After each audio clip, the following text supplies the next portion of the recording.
नमस्कार दोस्तों, मैं आचार्य ध्यान आमीन और आत्म पूजा का जो उपनिषद है, आत्म पूजा उपनिषद, उसके तीसरे सूत्र का ये दूसरा वीडियो है, पार्ट 2। इसमें मैं आपको बता रहा हूँ मन के दूसरे तले को। जो मन का दूसरा तला है वो समाज द्वारा निर्मित होता है और वो कई जन्मों को लेकर चल रहा होता है। कैसे चीजें बदलती हैं उसे थोड़ा समझने की कोशिश करें, ठीक है। एक एक स्त्री पैदा होती है, एक लड़की पैदा होती है और वो ऐसी सभ्यता में पैदा होती है जहां जो है फिजिकल रिलेशन को कोई खास वैल्यू नहीं दी जाती, आप जिससे चाहे कर सकते हैं, ठीक है। फॉर एग्जाम्पल मैं इस तरीके से बता रहा हूं आपको उदाहरण देके।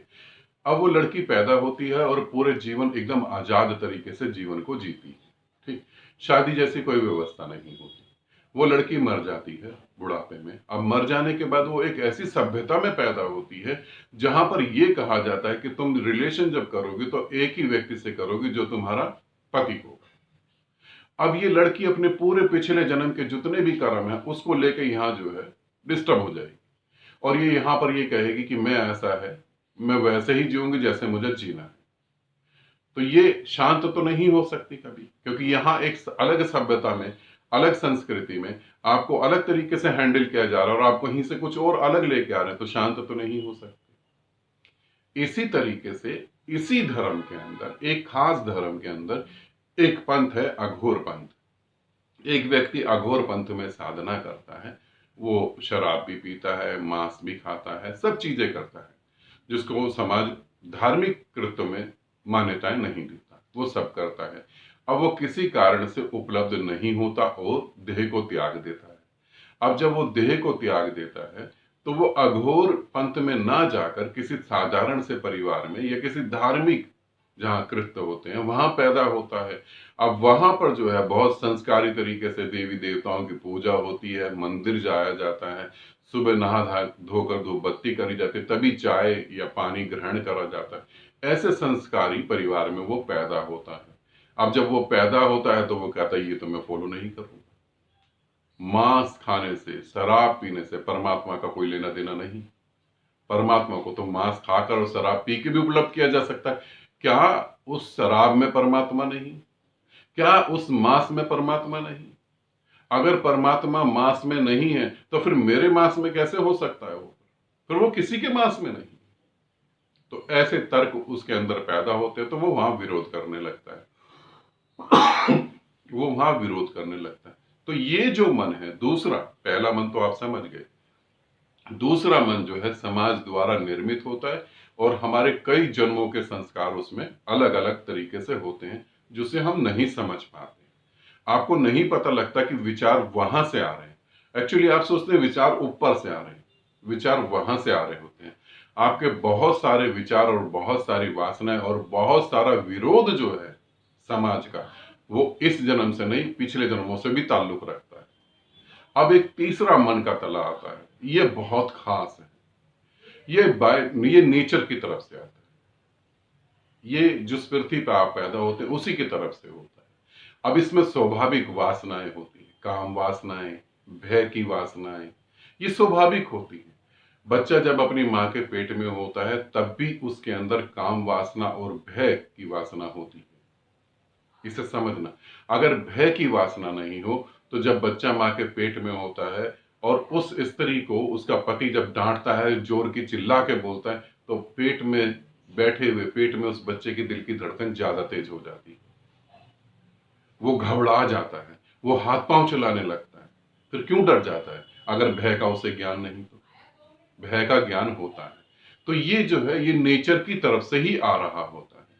अब समस्या कहां खड़ी होती है? अब समस्या यहां खड़ी होती है कि मेन जो वासनाएं हैं, काम, लोभ, लालच, ये नेचर की तरफ से ही आ रही होती हैं। अभी कभी भी आप इस बात को सोचेंगे तो हंसेंगे, अगर वासनाएं आपके जीवन से खींच के निकाल दी जाएं तो तुरंत आपका जीवन खत्म हो जाए, तुरंत। अगर आपके अंदर से सभी पांच वासनाओं को खींच देते हैं, निकाल देते हैं, तो आप इस पृथ्वी पर जी नहीं पाएंगे। करेंगे क्या आप फिर पृथ्वी पर? आप ये नहीं समझे कि बुद्ध जो होता है उसकी वासनाएं नहीं होती। बुद्ध अगर होता है और उसकी वासनाएं नहीं होती तो उसका शरीर एक सांस भी नहीं ले सकता। बुद्ध को भी बुद्ध मतलब सिद्धार्थ बुद्ध की बात नहीं कर रहा हूं, बुद्ध मतलब जिसे परम ज्ञान होता है उसकी बात कर रहा हूं।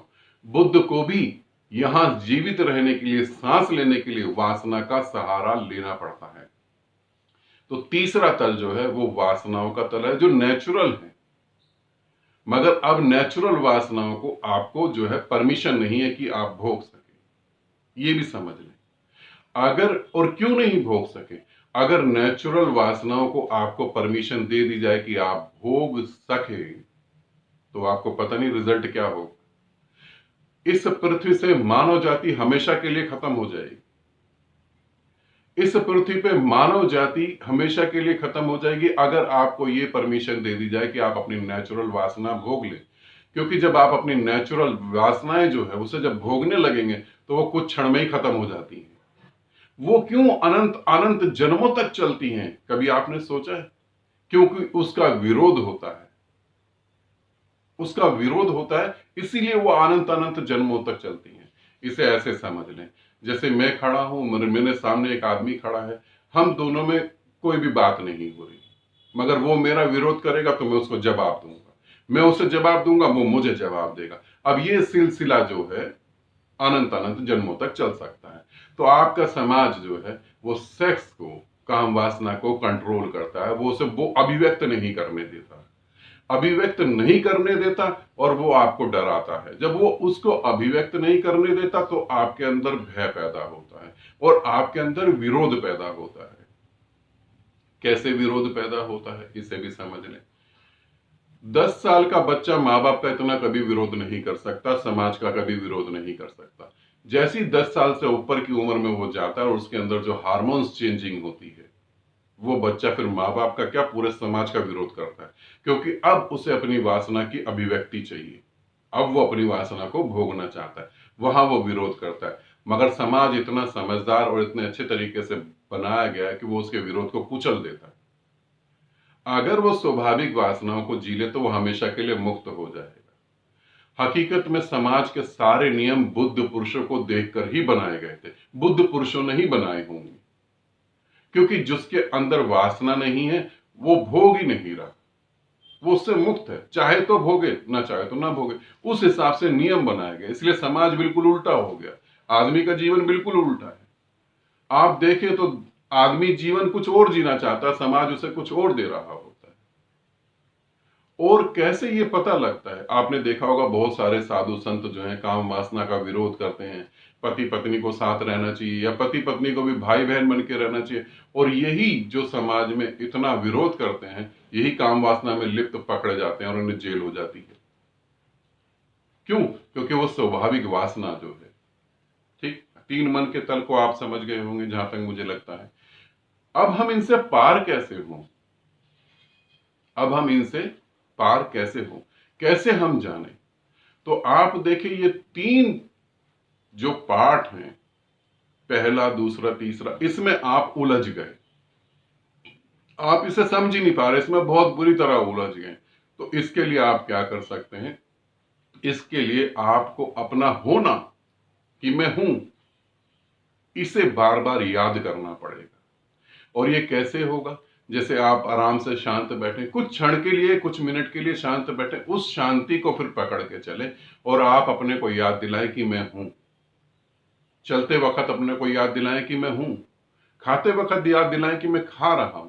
क्योंकि जब आप खा रहे होते हैं तो आप अन्न कम, विचार और वासनाएं ज्यादा खा रहे होते हैं। आप ध्यान दें, जब आप खाना खाने बैठे तो इस बात को ध्यान दें, क्या आप विचारों को नहीं खा रहे, आप वासनाओं को नहीं खा रहे? वो भी तो आपके सर में चल रही हैं और वो खाने के साथ कनेक्ट होकर आपके खून में भी जा रही हैं।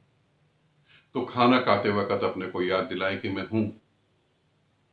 जब आप इसके ऊपर अभ्यास करेंगे कि मैं हूं, तब आपको पता लगेगा कि आपकी परमिशन की वजह से कुछ हो रहा है या आपकी बिना परमिशन के ही कुछ हो रहा है।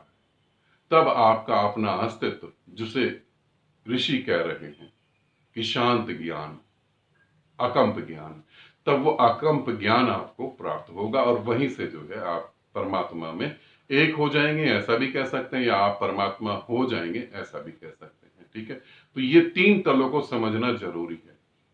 चौथा तल जो है वो आपका होना है, और आपका होना आपको कैसे पकड़ में आएगा? 24 घंटे में कम से कम 1 घंटा आराम से बैठ जाएं, जहां शरीर रुक जाए, ठीक है, और भीतर का चलता हुआ मन रुक जाए। और भीतर का मन रुकेगा तो आपको अपने होने का एहसास तो होगा। ठीक, कुछ लोग साधक ध्यान करते हैं ग्रुप में या मेरे साथ जुड़ के, वो कहते हैं हमारा मन तो स्थिर नहीं हो रहा। मन स्थिर नहीं होता। आप बैठें, अभ्यास करें, आपका मन जो है कैसे अस्थिर हो गया, आपका कैसे मन इतना तेज चलने लगा, उस बात का भी आपने अभ्यास करा है। ठीक है, तो अब उसके विपरीत चलें। आनंदित रहें, सदा खुश रहें। बहुत बहुत प्रेम आप सभी को।